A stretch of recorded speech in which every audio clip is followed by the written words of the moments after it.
আসসালামু আলাইকুম। গর্ভস্থ শিশু পর্যাপ্ত অক্সিজেন পাচ্ছে কিনা কিভাবে বুঝবেন? শিশু নড়াচড়া লক্ষ্য করুন। 28 সপ্তাহের পর প্রতিদিন নিয়মিত নড়াচড়া থাকবে। নড়াচড়ার একটি নির্দিষ্ট প্যাটার্ন তৈরি হয়। 2 ঘন্টায় কমপক্ষে 10 বার নড়াচড়া স্বাভাবিক।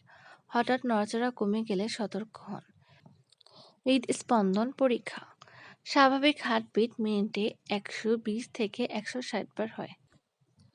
অনিয়মিত বা ঘুম কম হলে হার্টবিট দ্রুত বেড়ে যায়। রক্ত প্রবাহ ঠিক আছে কিনা? ডপলার রিপোর্টে অ্যাম্বিলিকার কার্ডে স্বাভাবিক রক্ত চলাচল। প্লাসেন্টা সঠিকভাবে কাজ করছে, রক্ত প্রবাহে বাধা নেই। গর্ভের পানির পরিমাণ। অ্যামনিওটিক ফ্লুইড স্বাভাবিক মাত্রায় আছে। পানি খুব কম হলে ঝুঁকি বাড়ে। স্বাভাবিক ফ্লুইড মানে শিশু আরামদায়ক পরিবেশে আছে। মায়ের স্বাস্থ্যের যত্ন নিন। রক্তচাপ নিয়ন্ত্রণে রাখা জরুরি। হিমোগ্লোবিন স্বাভাবিক থাকা প্রয়োজন। ডায়াবেটিস বা অন্য জটিলতা থাকলে নিয়মিত চেক আপ করুন। সুষম খাবার ও বিশ্রাম নিশ্চিত করুন। কখন দেরি না করে ডাক্তার দেখাবেন।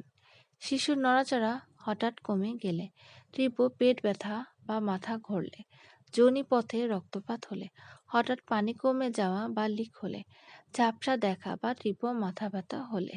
ধন্যবাদ।